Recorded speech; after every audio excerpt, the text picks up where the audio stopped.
జై సంతోష్ మాత, జై శ్రీరామ్, శ్రీమాత్రే నమః. మనం సంవత్సరంలో దాదాపుగా ముఖ్యమైనవి 4 నవరాత్రులు ఎంతో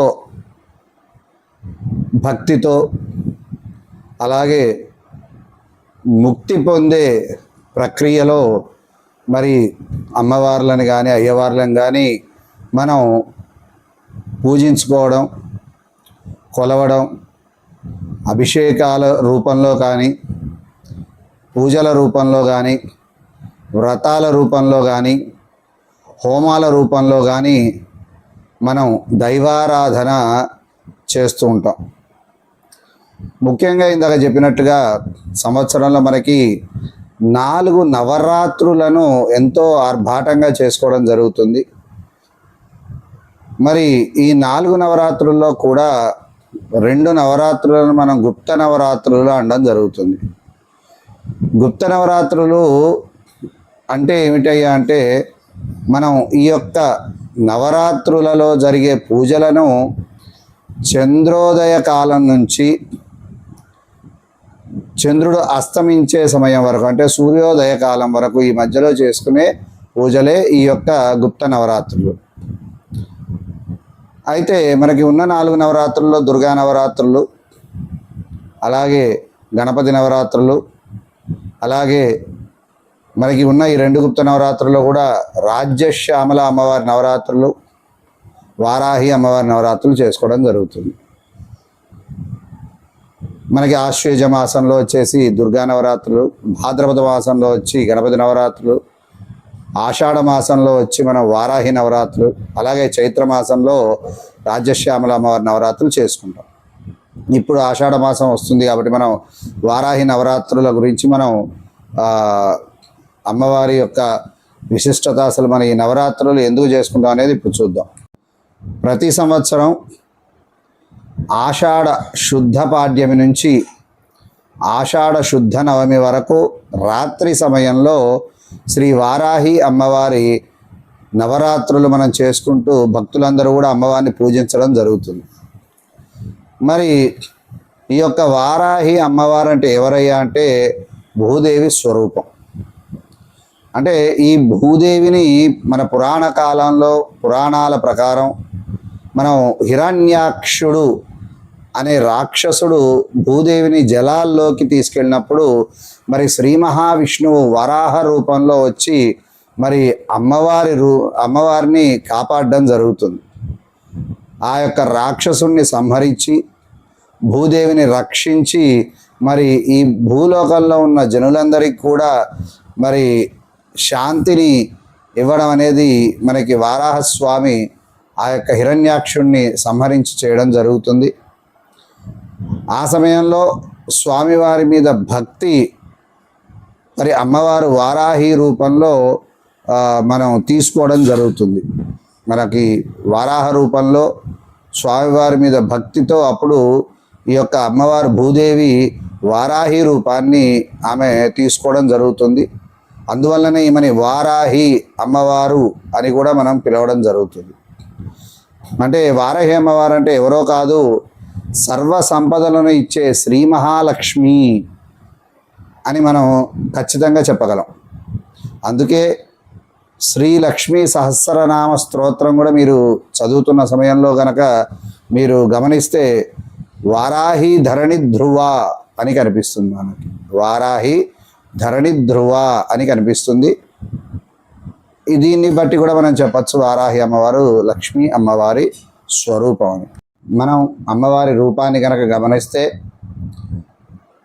వారాహ రూపంలో ముఖంతో, అష్టభుజాలతో, శంఖ చక్ర హలము అంటే నాగలి, ముసల అంటే రోకలి, పాశ, అంకుశ, వరద, అభయహస్తాలతో అమ్మవారు ప్రకాశిస్తూ భక్తులకు దర్శనం ఇస్తూ భక్తుల కొంగు బంగారంగా మరి వారి యొక్క కోరికలు తీరుస్తూ ఉంటుంది అమ్మవారు. మరి ఈ రూపంలో దర్శనమిచ్చే అమ్మవారిని మనం మహావారాహి లేదా బృహత్ వారాహి అని కూడా మనం పిలవడం జరుగుతుంది అమ్మవారిని. అమ్మవారి చిత్రాన్ని కనుక మీరు సరిగ్గా గమనిస్తే పటాల్లో కానీ విగ్రహాల్లో కానీ అమ్మవారి రూపాన్ని కనుక మీరు సరిగ్గా గమనిస్తే అందులో హలము నాగలి, మనకి అమ్మవారు ఆ యొక్క నాగలిని ముసలము అంటే రోకలిని ధరించి కనిపిస్తుంది కదా. మరి ఆ రెండు దేనికి ప్రతిరూపమయ్యా అంటే మరి రైతులు భూమిని దున్నడానికి పొలం పండించడానికి ముఖ్యంగా వాడేవి అవి రెండు. అంటే ఈ యొక్క రోకలిని ధాన్యాన్ని దంచడానికి వాడతారు, అలాగే హలము అంటే నాగలి దున్నడానికి వాడతాం. దీన్ని బట్టి మనం అమ్మవారిని భూదేవి స్వరూపంగా కూడా గ్రహించాలి, భూమాత స్వరూపంగా కూడా గ్రహించాలి. అందుకే పండితులు ఈ యొక్క అమ్మవారిని పూజిస్తే పాడి పంటలు సమృద్ధిగా ఇచ్చే కల్పవల్లే శ్రీ వారాహి అమ్మవారని కూడా మనకి చెప్పడం జరిగింది. కాబట్టి ఈ యొక్క వారాహి అమ్మవారు అంటే ఎవరో కాదు, సాక్షాత్ లక్ష్మీ స్వరూపమే కాదు భూమాత స్వరూపం అని కూడా మనం చెప్పగలం.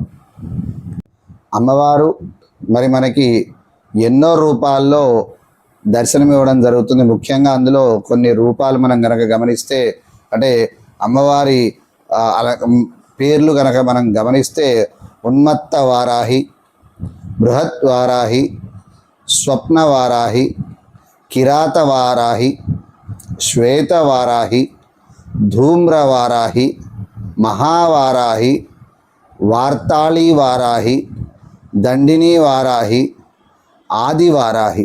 ఈ విధంగా 10 అవతారాలలో అమ్మవారు మరి పూజలు అందుకోవడం జరుగుతుంది. మనం ఈ యొక్క అమ్మవారిని ఒక్కొక్క రోజు ఒక్కొక్క రూపంలో మనం అమ్మవారిని పూజించుకోవడం, అలాగే అమ్మవారికి ఒక్కొక్క రోజు ఒక్కొక్క రకమైన పుష్పాలతో మనం పూజించుకోవడం అనేది చాలా శ్రేష్టం.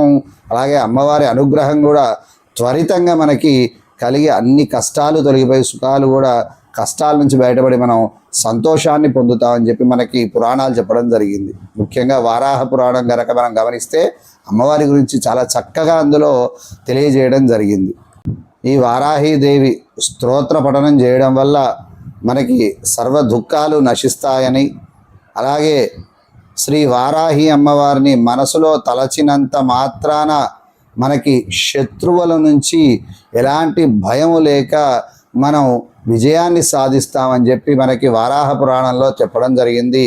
తన భక్తులకు ఎనలేని శుభాలను అమ్మవారు కలిగించడం కలుగుతుంది.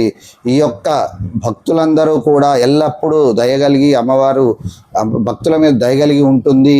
అలాగే కోరిన కోరికలు కూడా శీఘ్రంగా అమ్మవారు ప్రసాదిస్తుంది. భక్తులకు ఎలాంటి విఘ్నాలు కలగకుండా ఎల్లవేళలా శుభప్రదంగా కంటికి రెప్పలా కొంగు బంగారంగా కాపాడుతున్న అమ్మవారిని ఈ యొక్క ఆషాఢ మాసంలో ఈ యొక్క నవరాత్రుల్లో అమ్మవారిని శ్రేష్టంగా భక్తితో ప్రతి ఒక్కరు కూడా అమ్మవారి పూజా కార్యక్రమాలు చేసుకొని అమ్మవారి అనుగ్రహానికి పాత్రలు కావాలని మనసారా కోరుకుంటూ ఈ యొక్క 9 రోజులు కూడా అమ్మవారి గురించి ఒక్కొక్క రోజు మీకు కొన్ని కొత్త విషయాలు మనం తెలియజేయడం జరుగుతుంది. కాబట్టి అమ్మవారి గురించి మనం పూర్ణతరంగా తెలుసుకోవడానికి ఈ యొక్క వీడియో ఎవరైతే చూస్తున్నారో ఖచ్చితంగా ఇలాంటి ఎన్నో విషయాలు మీకు నేను తెలియజేయాలంటే మీరు ఖచ్చితంగా ఈ యొక్క వీడియోని ఈ యొక్క ఛానల్ని సబ్స్క్రైబ్ చేసుకోండి, అలాగే షేర్ చేయండి, కామెంట్ చేయండి. మీకు తెలిసిన వారికి ఇలాంటి చక్కటి విషయాలని ఖచ్చితంగా పంపించాలి. దానివల్ల మనకి పుణ్యాన్ని కూడా పంచిన వారిగా మనం ఉండడం జరుగుతుంది. జై సంతోషి మాత, జై శ్రీరామ్, జై వారాహి మాత.